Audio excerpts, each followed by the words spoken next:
Pinangarap mo ba na maging isang Candy Pangilinan ka? Na tulad ngayon na hinahabol ka? Na sikat ka? Hindi po. As a matter of fact, hindi po ako hinahabol. Ako po naghahabol. Paano nga ba nagkapuwang sa mundo ng showbiz ang isang batang Candy Pangilinan? From Abangan. Pero before that po ho, naghatid ako ng medyas kay Harling sa set ni FPJ. Hawak kumakain ako, nakatingin siya sa akin. Sabi ko, alam niyo, hindi ho makatotohanan ng pelikula niyo. Kunin niyo po ako. Mura lang ako. Namimili ka ba ng role? Hindi ho. Namimili ka ba ng makasama sa isang pelikula? Hindi po. Hindi lang ako komportable pag pinaghubad ako. Kasi baka sabihin nila, Ang lalaki bang minahal mo ay naging kaibigan mo muna bago pumasok sa puso mo? hindi. Hindi ko siya naging kaibigan. Kaya ho, mabilis din kami nagkahiwalay. Paano natapos ang masayang pagsasama ninyo ni Gilbert Alvarado? Umalis po siya after I gave birth. Hindi na ho siya bumalik. Masakit ng iwan ka ng lalaking pinagkatiwalaan mo. Oo naman po. Bagong panganak ako nun, hindi ko alam kung anong postpartum dun sa talagang depression. Ano yung pagkukulang? Hindi ko nga ho alam eh. Baka lang ho meron. Hindi ko lang ho sure kung ano. Bilang isang ina, ano ang reaction mo nung makita mong may kakaiba kay Quintin? Sabi ko, umiiyak ang anak ko, kawawa naman. Sabi niya ho sa akin, Mami, wala pang namatay sa iyak. Naaranas ka ba na binuli ang anak mo sa harap mo o ikaw mismo binuli ng mga tao? Oo naman po. Minsan nga yung mga taong hindi mo inaasahan na mambubuli, sila pa yon. Eventually, pag sinabi ko, we're going to a party, sasama si Quintin, magdadala ng sariling laruan. Kasi alam niya walang makikipaglaro sa akin. Kung kaya mong mabuhay sa tundo, kaya mo ring mabuhay saan man sa mundo. Morley Alinio, ito ang Tundo. Yes! Magandang araw. Umaga, tanghali, hapon, anong oras ba dumarating sa inyo? Ang vlog kong ito, medyo natagalan. Pero at this time, bawing-bawi naman. Hindi ko sasabihin magandang umaga, hindi ko sasabihin magandang hapon sa ating bisita. Ang sasabihin ko, maganda ka, Candy. Ay, salamat po! At magandang-maganda rin po kayo. Oh, Di ba? Magandang-maganda lahat. Maganda lahat. Oo, Kasi pagka nag-guess ka, sasabihin lagi siya, magandang hapon, magandang At this time, ang sasabihin ko, maganda ka, Ay, Candy. sarap naman nun. Salamat po. Kayo rin po maganda. Ayan. Salamat. Salamat to! Diba? Candy, kumusta ka na? Okay naman po. Maayos naman.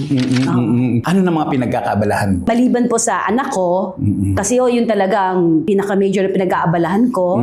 Negosyo, yung QSense, naglabas po ako para sa nanay, saka para sa anak. Yun ho. Of course, yung pag-artista ko po. Saka gumagawa po ako ng bagong script again para po sa bagong pelikula. Maraming nasulat, isang bukas na aklat, ang isang Candy Pangilinan sa showbiz. Nanay, writer, photographer, everything, lahat siya yan. Pero marami tayong katanungan. Sino nga ba si Candy kapag wala siya sa harap ng camera? Wala. Simpleng tao, simpleng nanay. Yung ginagawa ko ng mga normal na nanay at nangangarap ng mga magulang, tao, ako po yun. Pero talagang solution-based na tao ako.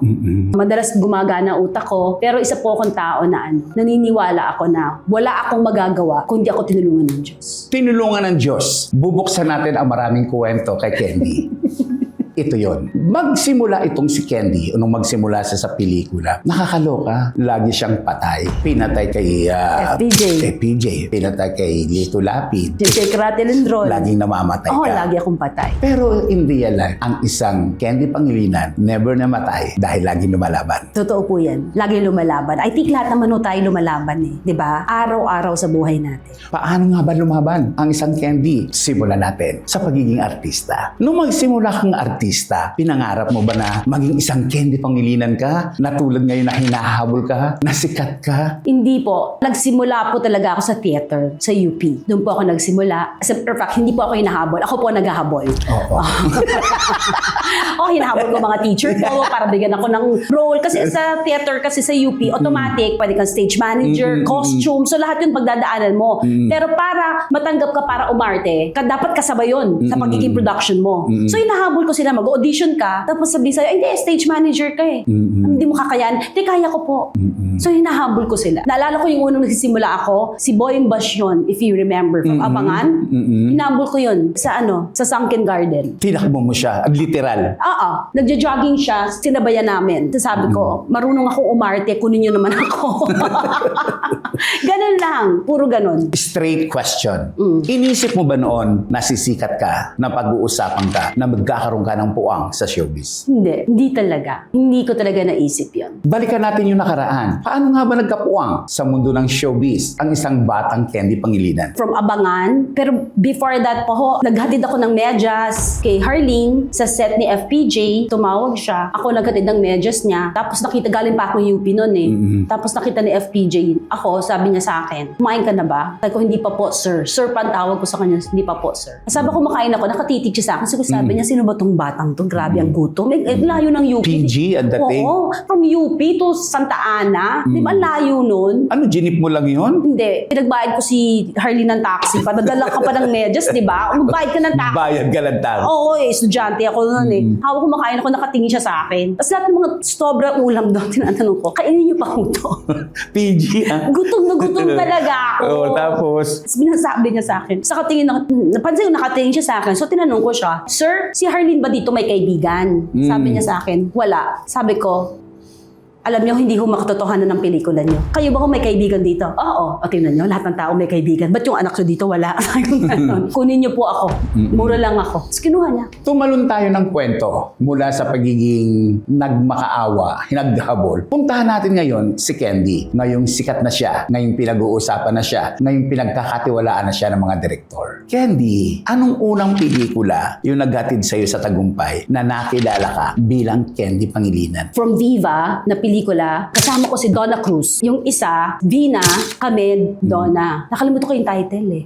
Pero I think that's the film. Doon ako nakilala ni Tita Mina. Yun yung first ko talaga. As after nun, Mario J. yun eh. After nun, gumawa na ako ng puro Donna. Noong mga panahon pumasok itong si Candy Pangilinan sa showbiz, uso ang mga sexy actress. May nag-offer ba sa'yo? Inoperan ka bang magpa-sexy? Hindi ko alam. Baka nakita nila wala talaga. Baka sabi nila, hindi ubra. Ang galawgaw, ang kulit, diba? Hindi ubra to.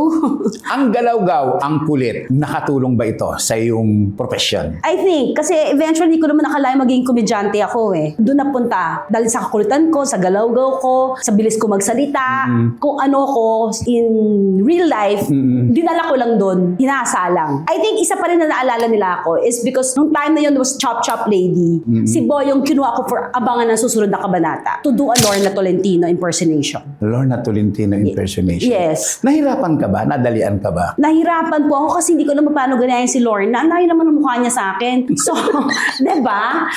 Tapos ako ginawa kundi humuso. Saan talaga yun? Doon nagsimula. Paano yung uso ng Lorna? Hindi na ganun siya parati. Yung mga ni TF. Di ba very Lorna yung mga ganun lang. So doon ako nagsimula. Kasi sa theater, ang hilig kong laro ng nunal. Dito nunal ko, dito Lorna, dito Ate Guy, Marian. Sino-sino. Yun, di ba? Pero sa totoo lang, daming nagtatanong, ano ang dahilan? Bakit ang isang Candy Pangilinan ay patuloy na nagkakaroon ng racket sa showbiz? Ano ang chemistry? Ano ang paraan? Bakit hindi ka nawawala ng work ngayon? Siguro ho, alam nilang I am needed. I think if you are really needed, you will do something. You will move forward. Kasi kailangan ka eh. Diba? So meron kang motivation to move forward. May motivation ka para magtrabaho. Ayusin mo yung sarili mo. Gawin mo updated yung gawain mo. Kasi you are needed. I think I am needed. Kaya ho siguro ganun. Namimili ka ba ng role? Hindi ho. As a matter of fact, hindi. Namimili ka ba ng makasama sa isang pelikula? Hindi po. Hindi lang ako komportable pag pinaghubad ako. Kasi baka sabihin nila boksingero ako. Maliban doon, okay naman ako. Diba? Diba? Sana yung mga pelikulang magagawa ko ay mga pelikulang pwede panoorin ng anak ko. Yung ganun. May pagmamalaki mo. Yan. Speaking of anak, medyo lalalim tayo ng konti. Okay po. Bilang isang ina Sino nga ba si Candy Pangilinan? I think makulit. Kung ano ako sa TV na makulit din akong nanay. Pero ngayon, I'm trying to lessen yung kulit kasi tumatanda na anak ko. So, hindi na siya katulad dati. Pero, binarkada ko kasi yung anak ko. Pinakasikreto yun ang lahat. Kung anak mo naman ay neurodivergent or normal, di ba? I think it's important na kaibiganin mo yung anak mo. Kasi minsan, hindi sila mag-open up dahil magulang ka. Feeling nila, bawal, yung ganyan. Pero pag kinaibigan mo, mas nagkaka-level kayo, mas nagkakaintindihan kayo, napakiramdam niya, ay, hindi ako natakot dito. Susundin ko to, alalahanin ko. Umabot ako sa ganun, kinaibigan ko yung anak ko. Kinaibigan ng anak. Ang lalaki bang minahal mo ay naging kaibigan mo muna bago pumasok sa puso mo? Tingin ko hindi. Hindi ko siya naging kaibigan. Kaya mabilis din kami nagkahiwalay. I think that's very important in all kinds of relationship. Maging kaibigan mo sila. Ngayong matanda na po ako, ngayon ko naiisip na, siguro nga, may kasalanan din ako kaya siya umalis. Di ba ho? Kasi it always takes two to tango. Mahirap naman ho makipag-away mag-isa, na-realize. Di ba? Mukha ka naman si Raulo nun kung, busit ka, di ba? Mahirap yun. In any kind of relationship, it takes two to tango. And friendship, I think, is the foundation of all kinds of relationship. Candy, ipagpaumanhin mo kung bagitin ko yung pangalan. Opo. Okay lang po ba? Okay po. Paano naghiwalay? Paano natapos ang masayang pagsasama ninyo ni Gilbert Alvarado? Umalis po siya after I gave birth. Hindi na ho siya bumalik. Nagpaalam mo siya mag-golf. Masakit. Oo. Hindi, masakit nung tamaan ka ng bola ng golf. Oo. Lalo na kung yung mismo pamalo. Oo. Hindi. Chika lang. Masakit nang iwan ka nung lalaking pinagkatiwalaan mo. Oo naman po. Bagong panganak ako, hindi ko alam kung anong postpartum dun sa talagang depression. But I think everything has a reason. Diba? I will not be who I am today. Kundi rin po nangyari yun. Si Candy na mismo ang nagsabi, siguro sa paghihiwalay, meron din siyang kasalanan. Kung babalik ka na nakaraan, kung ipagpapaubaya mo sa akin, nasagutin ang katanungan, ano yung pagkukulang? Hindi ko nga ho alam baka lang ho meron. Hindi ko lang ho sure kung ano. The promise. Iniisip ko talaga, ano kaya? Siguro, buntis ako nun, makulit ako, baka naingayan, or masyadong malakas ang personality ko. Siguro yun. Iniisip ko talaga ho. Totoo. Hanggang ngayon? Oo. Pero, okay na. For me, Wala na kayo communication? wala po. Wala siyang, hindi kayo nagkita kahit kailanman? Hindi. After the hiwalayan? Nagkita ho kami. Anong pakiramdam? Wala lang. Walang sumbatan? Hindi na ako kumabot doon. Kasi I had to heal myself. And process po ng healing, yung patawarin mo yung tao. So, pinatawad ko. Paano ka ba magpatawad? Kasi may nagsabi po sa akin Candy, nakikita mo ba yung krus na yan? Sabi ko, oo. Alam mo kung ba't siya nandyan? Opo, para sa akin. Oo. Para din siya sa asawa mo. Para din dun sa taong nangloko sa'yo, taong nanglait sa'yo. Para din siya sa mga tao sa bilibid. So, wala kang pinagkaiba sa lahat sa kanila. Nandiyan siya sa krus para sa atin lahat. So, ang karapatan mong di magpatawad? So, I really ask for the grace. Kasi kung ako lang, hindi ko kaya. Hindi ko talaga kaya. But I really ask the grace of God. Yung, Lord, tulungan mo ako. Gusto ko Gusto ko talaga. Tulungan niyo po ako. So, umabot ako sa ganun. Anong sign ang ibinigay sa'yo? Bakit ang lahat ay nahil? Bakit ang lahat ay nagkaroon ng progress para ikaw ay makagaan ang iyong damdamin? Ever since mommy ko kasi is very spiritual, very religious. And then my sister brought me to a spiritual mentor. Siya pa yung kumausap sa akin. So nag-journey ho ako. Inayos ko yung sarili ko, inayos ko yung mindset ko na hindi ako mas magaling, hindi ako mas mahusay. I'm also a sinner. At that time kasi nandun na ako sa tulungan mo ako Lord because I want to move forward kasi may anak ako. Kasi bagong panganak po ako nun.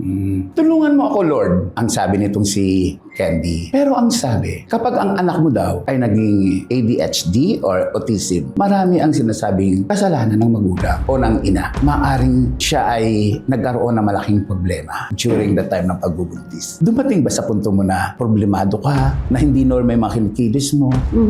Nung buntis ako, totoo po yun. I was very stressed during pregnancy. At sa palagay mo, ito ang isa sa mga posibleng dahilan. Pwede pong isa yun. Nung malaman mo na ito ang isa sa mga dahilan na kung bakit si Quintin ay naging amazing child, Po. ayan, sinisi mo ba ang sarili mo? Oho.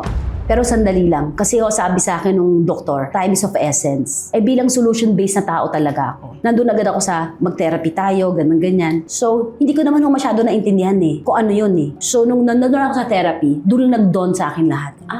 Hindi pa ito nakukuha ng paracetamol. Dito nakukuha ng 2 years, 3 years. Lifetime pala. Nung makita mo si Quintin bilang isang ina, ano agad ang pumasok sa isipan mo? Ang dami niyang buhok.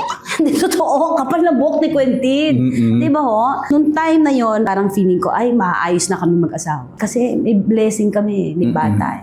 Yun po yung pumasok sa isip ko. Bilang isang ina, ano ang reaction mo nung makita mo may kakaiba kay Quintin? Hindi ko ho alam, dahil first child ko siya eh. Isa lang ang anak ko eh. So hindi ko alam yung difference. Yes, of Ganyan. course. Sila nagsabi sa akin dalhin sa eye doctor.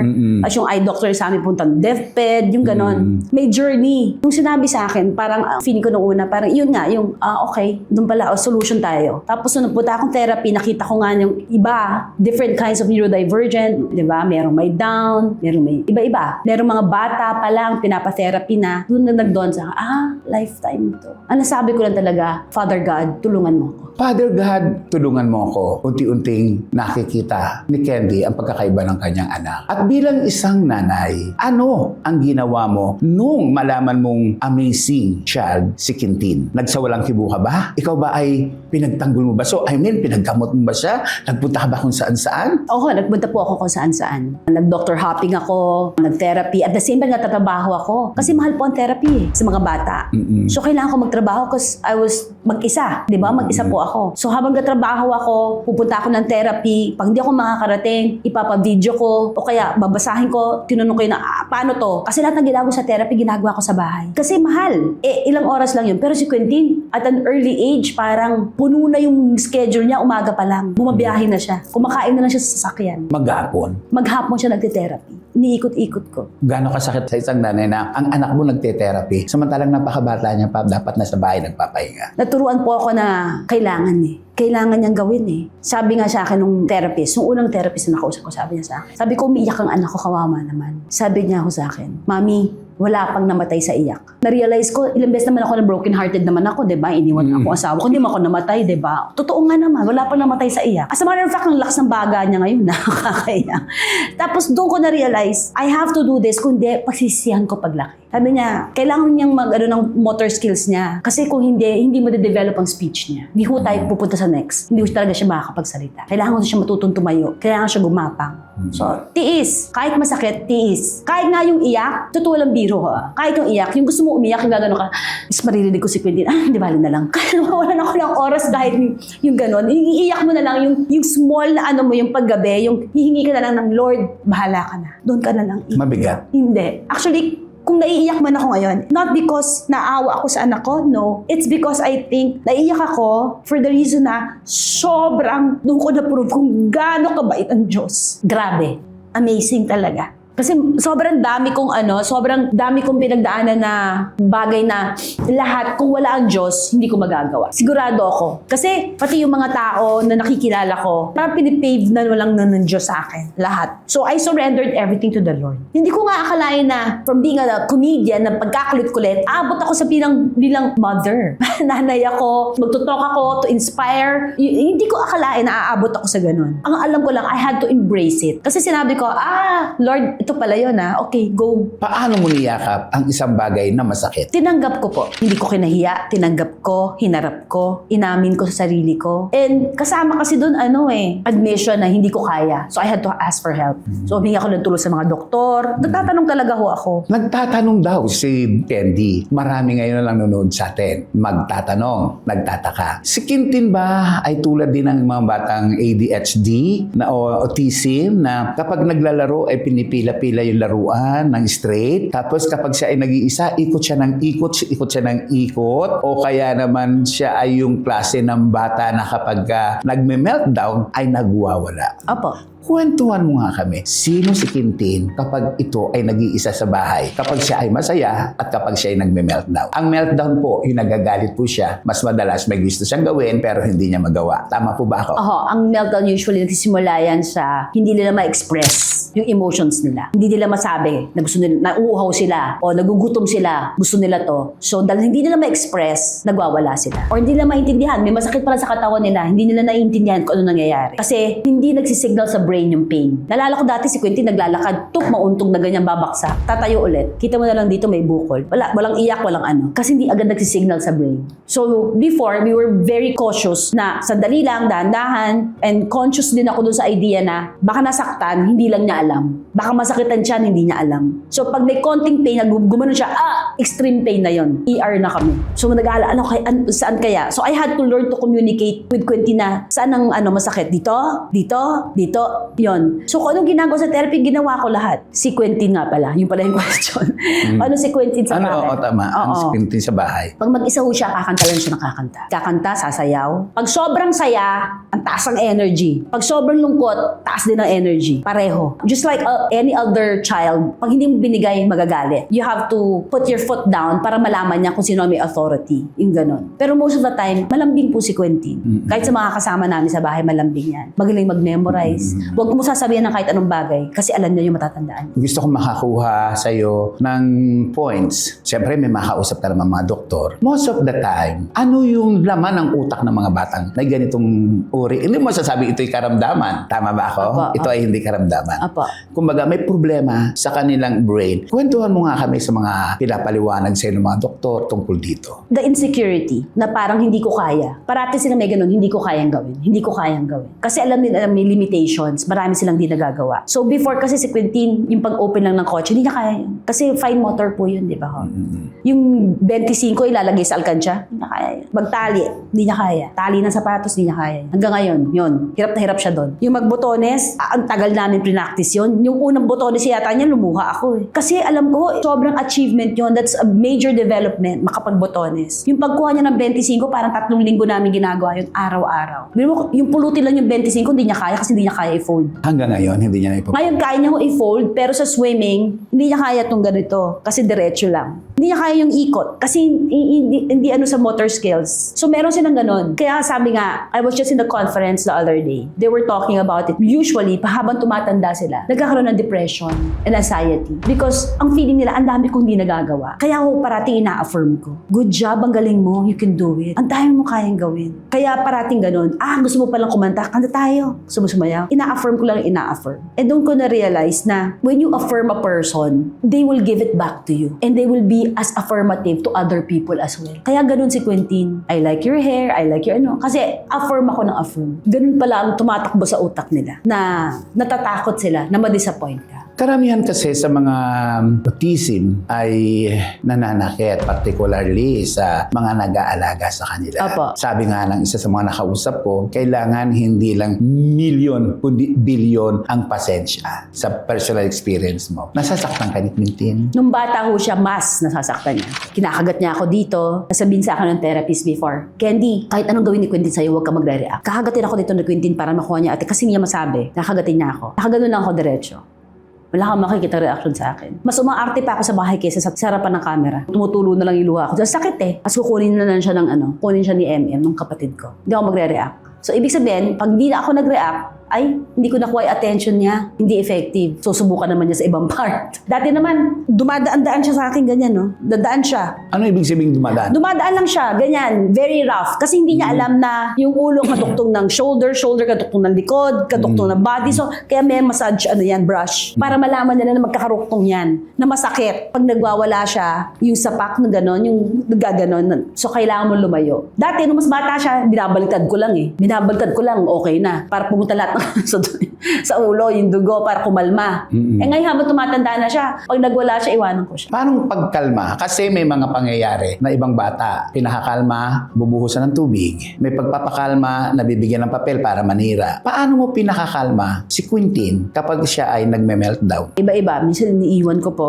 hinahayaan ko muna siya. Tahimik lang ako. Ngayon po, ganun. Or pag nararamdaman kong papunta na siya doon, i-divert ko yung attention niya. makikipaglukan ako, magka-crack na ako ng joke, pagtatawanan ko, tatawa ako. So magtataka siya, ba't siya tumatawa? So makikitawa na siya. Ida-divert ko yung attention. Yung, depende ho yan eh. I mean, sabi ko nga sa mga magulang, tama yung sinabi ni isang doktora na nakausap ko, parents, follow your gut. Kung anong nararamdam, yung instinct nyo. Kung sa tingin nyo, effective to sa anak ko, gawin nyo. Kasi sa akin, yun ang effective eh. Yung i-divert, yung papunta pa lang siya doon, na-divert ko na. Though may mga meltdown talaga na, pak, bigla na lang ganun eh. Kasi marami palang gustong sabihin, hindi masabi. Maraming gustong sabihin, hindi masabi. Pero karamihan sa mga autism, ang hirap magsalita. Reaction mo lang nung una mong marinig na nagsalita si Quintin. At ilang taon siya nun. Actually, may sound na siya. Ang unang sound niya sinabi niya, Aba. Puro ganun. Pero wala pa siyang straight words. Pero, Nung una ko siyang marinig magsalita, grabe. Tinawag ko agad sa doktor, tinawag ko sa mami ko. Lahat tinawagan ko. Kasi major yun eh. Development. Yung isang salita na yun, parang, I think that was 7, 8. Ano yung nasabi niya? If I'm not mistaken, it's like, let's go. Kasi dati, puro, go! Ganun. Pero yung let's go. Kasi dikit-dikit siya magsalita si Quentin. Kasi makabilis, so dikit-dikit ang salita. Tulad ng maraming ina na may anak na autism o autistic, nakakaranas ng pambubuli. Ikaw bilang Candy na artista na, nakaranas ka ba na binuli ang anak mo sa harap mo? O ikaw mismo binuli ng mga tao? Oo naman po. Talagang ganun. Minsan nga yung mga taong hindi mo inaasahan na mambubuli, sila pa yon. Siguro dahil hindi nila naiintindihan o hindi nila alam na nambubuli sila. Nung first time na nangyari ho yun, nasasaktan pa ako. Pagdating ko sa bahay, mindset ko, hindi ako dapat nasasaktan. Kasi anak ko nga, walang pakialam eh. Dapat hindi ako nasasaktan. Kasi hindi nila naiintindihan. Kung okay lang sa'yo, anong klase, anong kwento yung naranasan mo ng pambubuli? Ang dami ho yan. Minsan nga, attend ka ng party. Dahil maaga kami parate, attend kami ng party, tapos nakikipaglaro pa sila kay Quentin. Pag dumating na yung ibang tao, wala na. Nakikita mo yung anak mo, wala nang kalaro, walang kausap. Eventually, pag sinabi ko, we're going to a party, sasama si Quentin, magdadala ng sariling laruan. Kasi alam niya walang makikipaglaro sa kanya. At naiintindihan ko naman yung ibang bata. Kasi syempre, hindi siya naiintindihan eh. Pag nagsasalita siya eh. So, nasa party siya, nakaupo lang siya, wala siyang kausap. So, ngayon si Quentin marunong na siya, gagawa siya ng paraan, kakausapin niya yung mascot. At least yung mascot hindi sumasagot, di ba? So, wala siyang problema.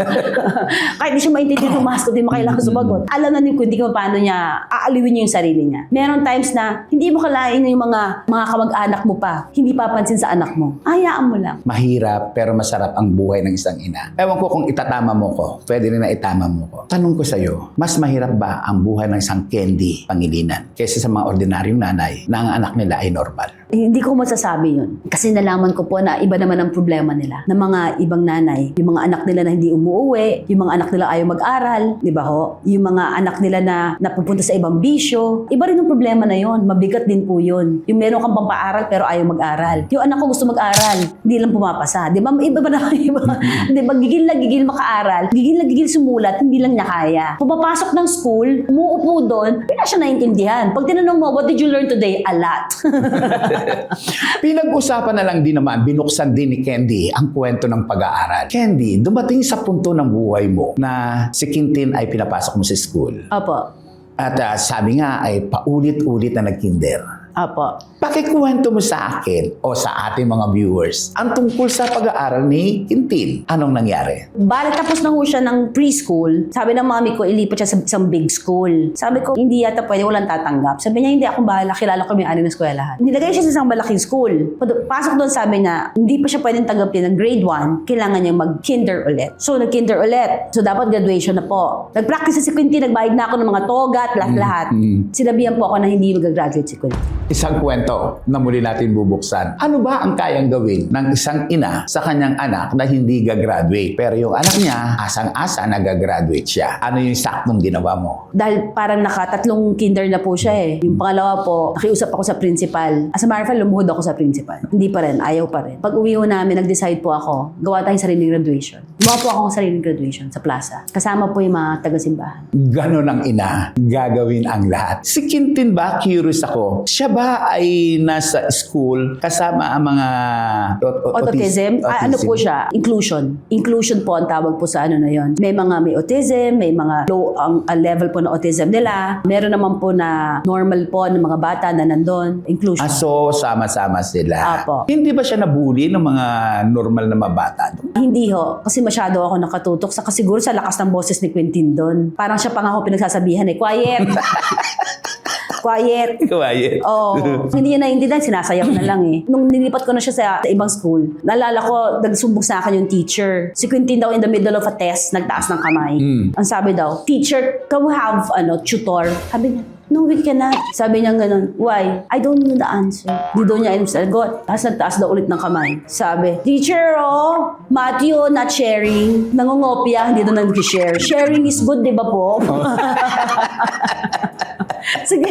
So you have to explain, bawal yun. Di ba parang siya pa yung makulit dun sa klase? Pag nagtitiktok kayo kasi napapanood ko din. Yung ilang mga TikTok nyo ang napapanood ko.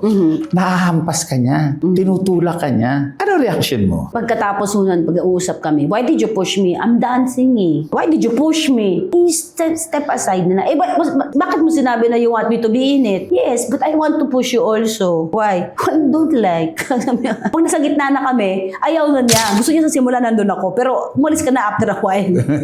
Diretso, bakit si Quintin ang naging isa sa mga content mo? Sinabi ko sa akin ng spiritual mentor ko. After writing the book na Our Special Love, sabi sa akin, gawa kayo ng vlog ni Quintin. Ay, kung ano yung lalagay ko, wala akong manonood sa amin. Sabi niya, yun yung normal nyo lang. Yung normal nyong araw. Kaya napansin nyo yung mga unang vlog ko namin, nakapajama lang kami, nakapambahay kami. Puro ganun lang namin, normal namin. Kasi after a while, paglabas ko po ng libro ko, yung FB ko po, punong-puno ng mga questions. Kahit saan pa ako pumunta, kahit sa CR, sa mall, sa grocery, nilalapit sa akin yung anak ko po ganito, napapansin ko. Tingin nyo ho, hindi po ako doktor. Ito lang po ang sa akin. So, dahil doon, sabi niya, show them, kasi nahihiya sila. Ilabas mo, para malaman nilang di dapat ikahiya. Ang tagal ho nun, tapos pinilit ako ng mentor ko, yung spiritual mentor ko, sabi niya, believe me. Sabi ko, nakakaya yata ho, baka sabihin nila, pinagkakitaan ko yung anak ko. Question, ano reaction mo kapag sinasabing pinagkikitaan mo yung anak mo na merong ganitong kapansanan? Not kapansanan, may ganitong sitwasyon. Inahayaan ko na lang ho. Because I know the truth. God knows the truth. Alam namin kung bakit. And eventually, that vlog helped Quintin. Sabi ko nga ho sa lahat ng nanay, nalaman pa lang ho nila, iiyak sila, kausapin ako. Parati ko sinasabi, kahit saan yung tao, your burden today can be your blessing tomorrow. Who would ever think na si Quintin would be Quintin today? Na dati walang kumakausap, walang kaibigan. Ngayon kahit saan pumunta, Quintin, ang gagano lang si Quintin. Friends? Tataka sila, bakit gano'n si Quintin? Hindi niya friends? Kasi yun ang hinahanap niya, kaibigan. Because we have to admit, mahirap makahanap ng kaibigan yung mga ganito. Diba po? Kaya ganun siya. So it's already a blessing because I will not be who I am today kung hindi si Quintin ang anak ko. Malalim ang acting mo, lalo na kapag ikaw ay umaarte na ng mga drama. Nakatulong ba si Quintin? Ay, sobra-sobra. Kahit yung horror, kakayanin ko sa pinagdaanan ko with Quintin. I think every mother, balaging nanay ka talaga, nag-iiba ang acting. Kung may gusto kang sabihin na isa kay Quintin, ano yun? Salamat.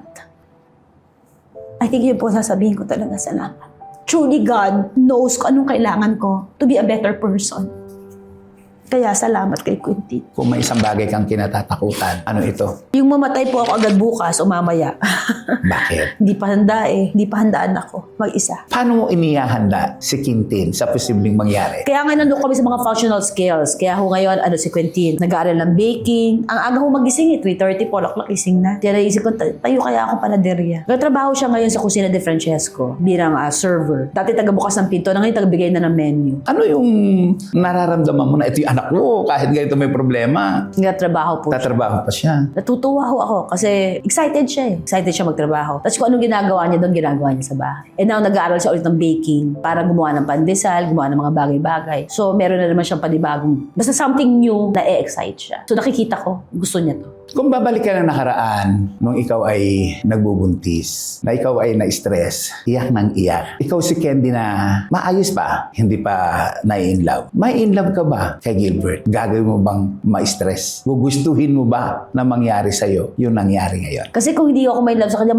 wala akong Quintin eh. Diba? Wala akong Quintin eh. Sabi nga nila, all things work for the good for those who love God. At pinagpapasalamat mo. Salamat. Salamat po. Silipin naman natin, last na natin, ang mag-inang Candy sa loob ng bahay. Sa paggising ni Quintin, ano yung una niyang ginagawa at ano rin ang una mong ginagawa? Pagising po ni Quintin, wala niyang ginagawa. Maligo. Naliligo po kagad yun. After niya maligo, magbukas ng TV, sasayaw. Hindi na ako magising. Pagising ko, nakita yung kahit konting galaw lang, gagawin, Mom, pag didilat ko, Good morning, Mom. Do you miss me? Yun po una niya sabihin sa akin. Do you miss me? Ah, yes, I missed you. Natulog lang po ako noon. Bago kayo matulog, ano naman ang We pray together. Especially if I'm at home, we pray together. naririnig mo ba yung pray ni Quintin? Opo. Iba na po. Dati po, si Mickey Mouse pinagdadasal niya eh. Ngayon tumanda na siya, niya pinagdadasal si Mickey Mouse. Pinagpipray niya lahat ng patay. Totoo ho yan. Pinagpipray niya lahat ng ninang niya. Pinagpipray niya ako. Lahat ng kilala niyang tao, lahat ng pare, altar servers, pinagpipray niya. Kaya minsan sinasabi ko, pwedeng ano na lang, in general. Kasi ang tagal eh. Yung ako na yung antok, tuturo na yung yun, ganun siya magdasal. Saka parati yung pinagpipray. Kasi nakikita niya pag wala akong trabaho, nagpapanik ako. Because I am needed. Parati pinagdadasal yun. Kanina sabi mo na mahal magpa-therapy. May gusto ka bang sabihin sa mga magulang na walang kakayahang magpa-therapy ng kanilang mga anak? At anong nararamdaman mo para sa mga batang hindi mabigyan ng mga pagkakataon? Huwag niyong iasa ang bata sa TV lang, sa cellphone lang. Kausapin niyo yung anak niyo. Give quality time. Bawasan niyo yung screen time. Kasi nga, sabi nga dun sa conference din, although matagal ko na sinasabi about screen time, meron ngayon tinatawag, especially during the pandemic, hindi natin alam kung talagang autism or screen time overload. Kaya ho, parang autism. Pag sobra na yon, gumagawa na sila ng sariling mundo. Kaya minsan, parang may ringing sound na sa tenga or sa mata, naduduling na because of too much screen time. As per doctors, talagang yun ang recommended. Tapos tingnan nyo yung diet, wag ko kayong binibili ng pagkain ng mga fast food, yung mga may preservatives. Let's try to give them nutritious food. Yung normal lang na pagkain sa bahay. So, ibig sabihin, personal mong pinaglulutuan si Quintin? Hindi, meron akong tagaluto. Si Mami, ano naman yung mga kinakain niya? Lahat ko kinakain. Kung ano yung handa ko sa lamesa, kakainin niya. Kahit gulay yan. Kahit anong klaseng gulay, kakainin niya yon. Pag hindi niya kinain, huwag ka kumain. Hindi mo siya pinipilit? Hindi ho. Lalagyan ko ng kamatis. Basta may kamatis, kakainin niya na yun. At paborito niya ang kamatis? Opo. Kahit isda, kahit ano isda yan. Basta ano mo dyan. Pag sinabi niya, I'm full na, okay. Nakakaramdam ka ba ng guilty, lalo na at marami kang ginagawang pelikula? Hindi mo madalas nakakasama si Quintin? Dati po, nag-guilty pa ako. Pero ngayon ho, na mas busy pa siya sa akin, hindi na ho. Even before naman eh, nung sobrang, kahit nung bata siya, pag may trabaho ako, sinusigurado ko, buno ang schedule niya. Umaga pa lang, marami na siyang gagawin. Kasi sa umaga pa lang, pagising niya, everyday, nagmimisa po yan, nagsuserve yan sa Mass, 7 a.m., Monday to Friday. Pag Saturday, pupunta siya ng Marilao, suserve siya sa Healing Mass. Sunday, mag-serve siya ng 6 p.m. Maliban doon, after 7 niya, may swimming siya. After swimming, diretso trabaho. Dire-diretso. Marami Opo. siyang ginagawa. Busy ho siya. So, habang busy siya, gagawin ko yung mga dapat kong gawin. So, nadidevelop ng gusto yung kanyang Yes. mental na Opo. nagiging maayos. Saka Dahil social skills. social skills. Yes. Di ba yung mga ganyang may mga problema na mga katulad ni Quintin ay may mga level-level? Opo. Anong level? Yung sa akin po, hindi ko po alam kung anong level niya. Pero mas mataas po ang ADHD niya kaysa sa autism niya. Kaya ho minsan, may push and pull. Kasi ibang ADHD sa autism. Yung autism parang medyo hindi sila sa tao. Si Quintin, sobra naman sa tao. Doon lumalabas yung pagka-ADHD niya. Pag gusto niya, tao, social, yung ganyan. As after a while, hindi niya na kaya, pull back. Yung autism naman niya yun. I want to try new things. ADHD yun. Pero gusto ko yung may repetition. Autism yun. So, ganun po yung kanya nagpo-push and pull. Candy, may question ako sa'yo. Yes po. Kasi sa mga tulad mong nanay, minsan napapahagod sila. Minsan dumarating sa punto na gusto nilang sukuan ang kanilang mga anak. Kalabis ang sabihin. Pero may mga nanay na sa ganitong sitwasyon sinasabi nila na sana mawala na yung kanilang anak para matapos na ang lahat. Ikaw, anong reaction mo dito? Nagulat lang ako. Nakakaawa naman ho sila. Naawa ako doon sa nanay. More than the child. Kasi yung bata po hindi niya naiintindihan yun. Pero yung nanay naiintindihan niya. Naawa lang ako. Kasi hindi ko rin sila ma-judge kung bakit. Pero nakakaawa ako sa kanya. Kasi hindi niya alam na kung minahal lang niya yung bata ng sobra-sobra. Yung pagmamahal na ibabalik sa kanya ng batang yon, doble, triple. Baka siya pa mag-alaga sa kanila. May mga nanay din na sa sobrang pagod na nila, na sa sobrang pagtitiis nila, nagagawa nilang iwan ang kanilang mga anak sa mga lugar na hindi na makikilala sila. Kumbaga parang iiwan at iiwanan na yung anak niya. Wala na, ganun. Bilang isang ina na may anak ding autism, anong gusto mong sabihin sa kanila? Wag. Hindi ho nila kasalanan na ganun sila. Huwag mo sukuan ang anak mo kasi hindi ka niyan susukuan. Huwag niyo sanang sukuan yung bata kasi hindi ka sinusukuan ng Panginoon. At the end of the day, yung bata, hindi nga niya siguro maalala yun, pero ikaw araw-araw mo maalala yun. Baka pagsisihan mo. Uulitin ko, yung problema mo ngayon, malamang yung maging biyaya mo bukas. Baka ito ay stepping stone for you to be a better person. Kaya ang tawag ko kay Quintin is my ticket to heaven. Kasi ang dami ko na natutunan sa bata eh. Hindi totoo na ako nagtuturo kay Quintin. Mas marami siyang tinuturo sa akin. yung pasensya, yung pagmamahal, yung innocence, yung hindi ka nag-iisip ng masama sa ibang tao. Yung lahat ng hindi ako, siya. At tinuro niya sa akin. Kaya ako naging ganito. Kaya huwag niyo sukuan. Pwede ho kayo mapagod, huwag lang kayo sumuko. Kasi hindi ho tayo sinusukuan ng Panginoon. Kung meron kang isang dasal at isasabay mo si Quintin, isang linya ng dasal na gusto kong marinig mula sa'yo. Father, I surrender everything to you. Kasama po yun si Quintin. Candy, maraming salamat. Salamat sa'yo. po. Ang lalim mo. Pinalalim ka ba ni Quintin? Ay, oho. There was a time na umiiyak ako. Nalala ko yun. Nahuli ako ni Quintin. First time. Sabi niya, why crying? Ganun pa siya, bata pa. Sabi ko, someone did something bad to us. Tanong niya sa akin, did you do something bad? No. Sagot niya sa akin, you have no problem. Oo nga naman. Nga talaga. Oo nga Tama naman. nga naman, ano? Tama nga naman. So, ba't ako umiiyak? Wala naman pala akong ginawang masama. Wala ka lang inapakan. Di ba? Wala ka inapakan. Ba't ka umiiyak? Walang dapat ikaiyak. Tama. Ang dami mong natutunan kay Quintin. Yun lang ang sinabi niya. Then you have no problem. Sa ganyang sitwasyon ni Quintin, ano ang reaksyon ng tatay niya? At tumulong ba ang tatay niya sa pagpaparehab o pagpapatherapy? Ngayon po, nag-file po ako ng sa VAUSI ng support. Nagbibigay po siya. Pero annulled na kayo? Annulled na po. Kailan pa? Tagal na ho, church and civil. Pareho pong inayos ko. Pero may bago kang pag-ibig. Wala ho. May suggestion po kayo. Ito yung cameraman ko. Tsaka si Direk.